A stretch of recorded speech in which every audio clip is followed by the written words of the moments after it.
उधर बैठा तो धरने में बैठ गया ना। धरना कॉल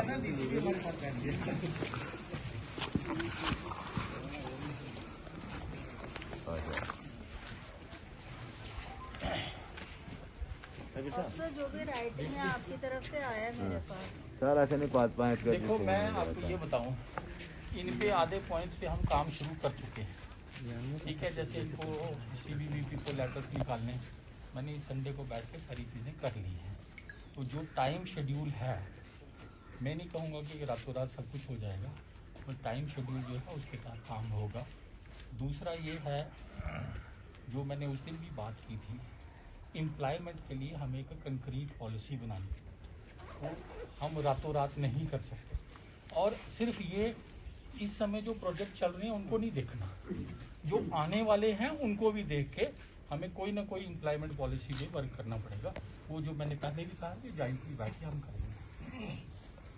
सर अब ये है ना, जैसे आपने 15 डेज मांगे हैं, मतलब इसके लिए एम्प्लॉयमेंट की वो जो पॉलिसी जो आप कह रहे हैं कि देखिए ना, वो 15 डेज में मैंने पहले भी कहा है, ये अपनी प्रोस्पेक्टिव एम्प्लॉयमेंट देंगे, ठीक है। हम तो अपनी पॉलिसी जो फ्यूचर पॉलिसी जिसके लिए मेरे लेवल पे नहीं है, आपको ऊपर भी बात करनी पड़ेगी कि जो तो पावर प्रोजेक्ट्स को रन करने के लिए जो किश्तवाड़ को प्रेफरेंस दिया जाए वो आप बात कर सकते हैं, उस पर हम काम करेंगे। और स्किल डेवलपमेंट सबसे बड़ी बात है कि स्किल डेवलपमेंट की एक, जैसे डिपकम साहब ने डायरेक्शन दी है, हमें कंक्रीट पॉलिसी बनानी है और एक्सटर्नल एजेंसी को हायर करके सिर्फ लैंड यूजर नहीं, लैंड यूजर के बिना भी जो बच्चे हैं जो इस तरफ इंटरेस्टेड हैं, ताकि हम उनका स्किल डेवलप करा के आने वाले टाइम में ये पावर प्रोजेक्ट चलाने के लिए उनको परमानेंटली वो ऑब्जर्व हो पाए, ताकि हमारे डिस्ट्रिक्ट की इम्प्लॉयमेंट।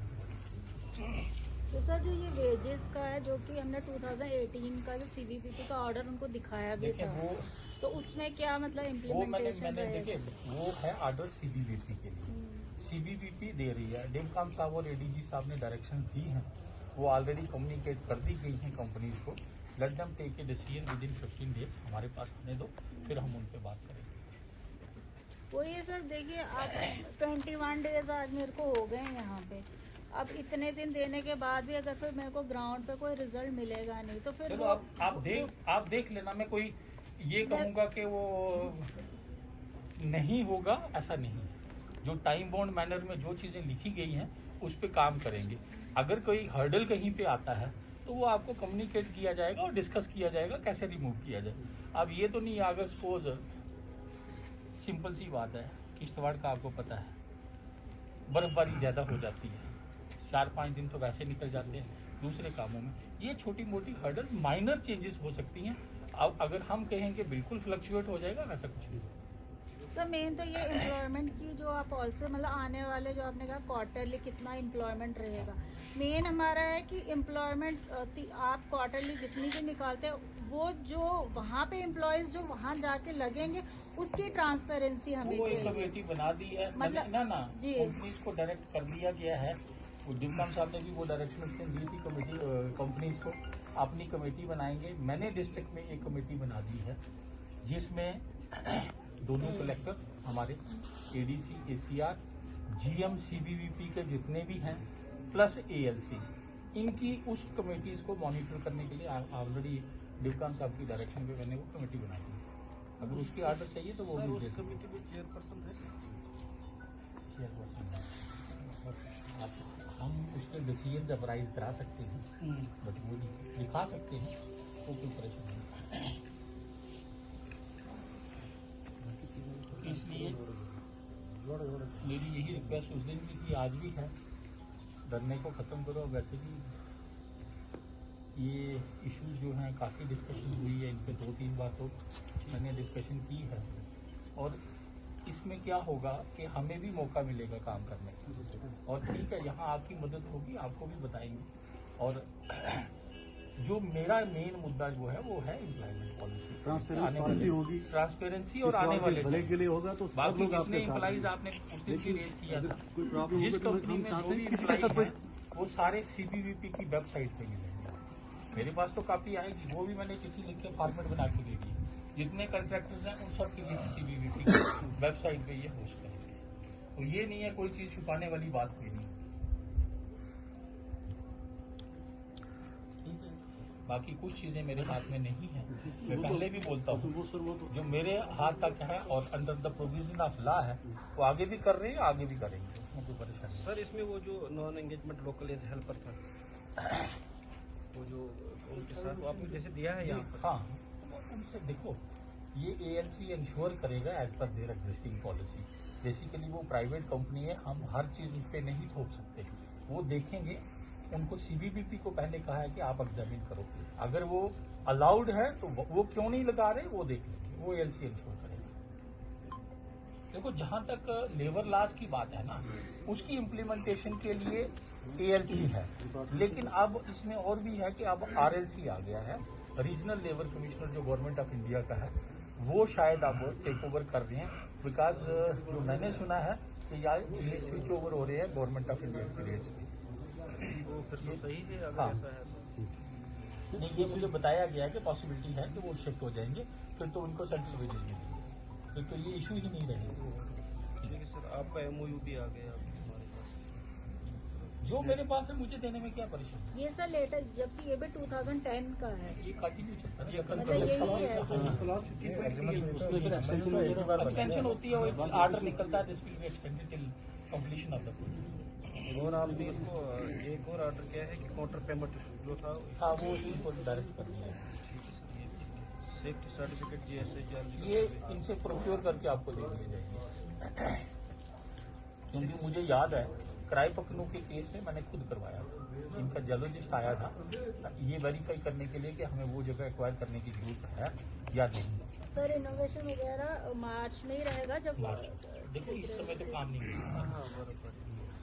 सर वही है ना, देखो पिछली बार भी मैंने किया तो बोला कि बस आप 45 डेज में, वो है मतलब इनका एक इशू था वो। अब बार अगर आप जैसे अब ठीक है इस पे लिखा हुआ है कि मतलब कि मार्च में कंप्लीशन हो जाएगा या अप्रैल में हो जाएगा, फिर ये होगा मार्च भी खत्म हो जाएगा, अप्रैल भी, मई भी, फिर मैं फोन करती रहूंगी, कभी एक GM को, कभी पहाड़ी को, कभी किसी को, कभी किसी को। पहाड़ी ने सारी गड़बड़ी तो पहाड़ी ने की है मतलब ना। वो चीज और अब नहीं पहाड़ी के होनी लिए मैंने चाहिए कहा है सर। MD को कि इसको निकालिए। वो मेरे सामने बात हुई है DG साहब की और MD साहब की मेरे सामने बात। मैंने कहा कि इसको निकालो। ये जैसे बार बार आप देखो मतलब मेरा एक ही है कि अब मतलब 5 साल मुझे भी दिए गए, मैंने भी कुछ और इशूज को भी देखना है।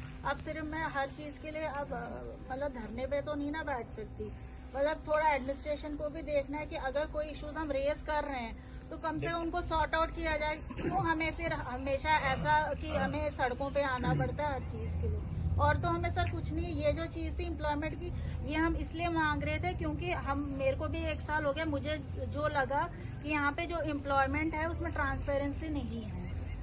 मतलब बच्चे लग रहे हैं यहीं के, मैं वो नहीं कह रही हूँ, अच्छी बात है, बट ये ट्रांसपेरेंसी जो बच्चा नहीं लग रहा है कम से कम उसको तो पता चले कि मेरे में ये प्रॉब्लम थी, शायद मैं तभी नहीं जा पाया। जैसे कि अब इंजीनियरिंग की लिस्ट निकली है, आधे बच्चे कह रहे हैं कि पिक एंड चूज हुआ है।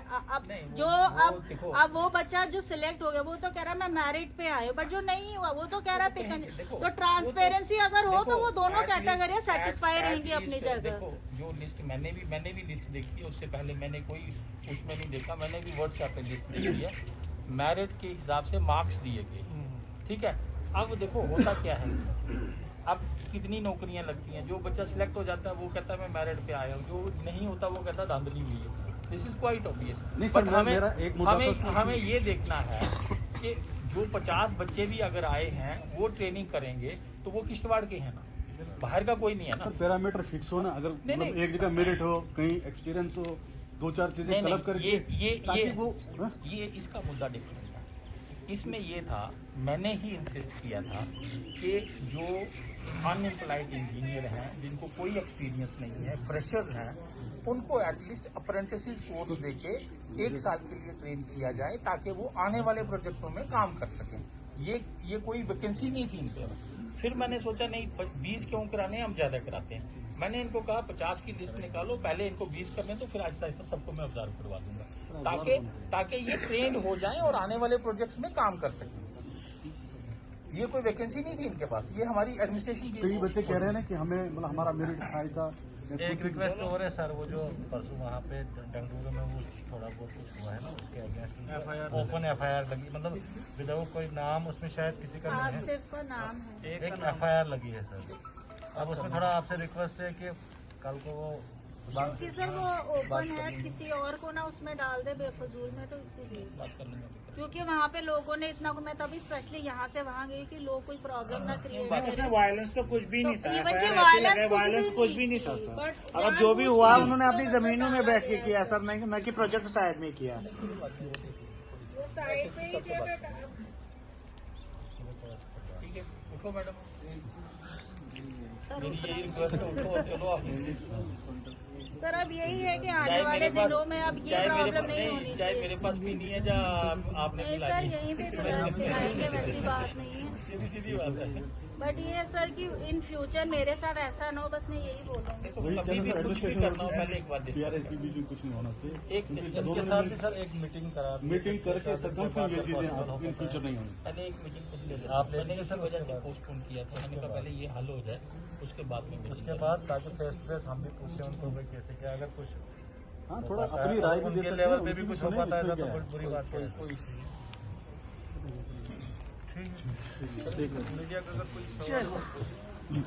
अब आप धरना उठा रही हैं कि अभी कंटिन्यू है? नहीं, अब हम उठ रहे हैं। फाइनल डिसीजन क्या लिया गया आपकी तरफ से? अब क्या फाइनल डिसीजन हम एडमिनिस्ट्रेशन से भरोसा करके उठ रहे हैं, जो उन्होंने हमें टाइम पीरियड दिया है।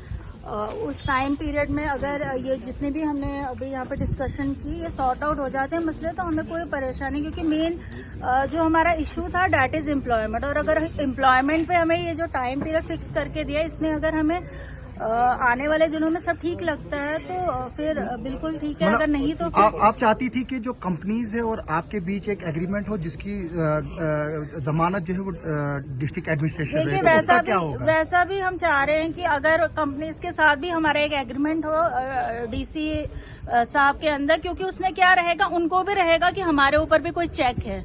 क्योंकि जो ये प्राइवेट कंपनीज है, ये अपने ही हिसाब से काम करना चाहती हैं, बट यहाँ पे वो करें, हम उसमें वो कोई नहीं, बट ये है कि जो वो काम करे कम से कम हमें भी पता चले कि हो क्या रहा है अंदर। तो इस चीज वो के डिमांड लिए- आज भी इंटैक्ट है? नहीं, वो तो है, अब देखेंगे हम क्या रहेगा आने वाले दिनों में, हम कैसे इस पे काम करेंगे। बट ये है कि जितनी भी हमारी डिमांड्स है, जैसे वेजेस का हमारा था, एम्प्लॉयमेंट का था, काउंटर पेमेंट थी, रिनोवेशन थी लोगों की, और पेमेंट का भी बहुत सारा मसला था, तो उस पे जो टाइम पीरियड फिक्स किया गया है, उसी टाइम पीरियड में अगर हमारे ये सारे इश्यूज सॉल्व हो जाते हैं, तो मुझे लगता है हमारे और डिस्ट्रिक्ट एडमिनिस्ट्रेशन के बीच में कभी कोई ये प्रॉब्लम्स आएंगे ही नहीं, अगर एडमिनिस्ट्रेशन भी इसी तरह काम करेगी जो इन्होंने यहाँ पे लिखा है।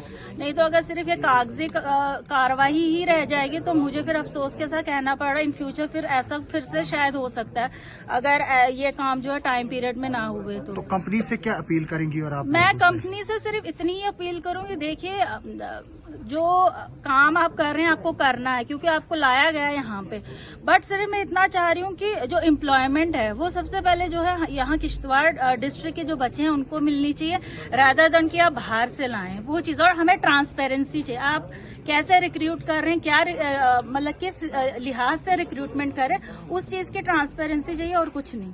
Thank you. Thank you.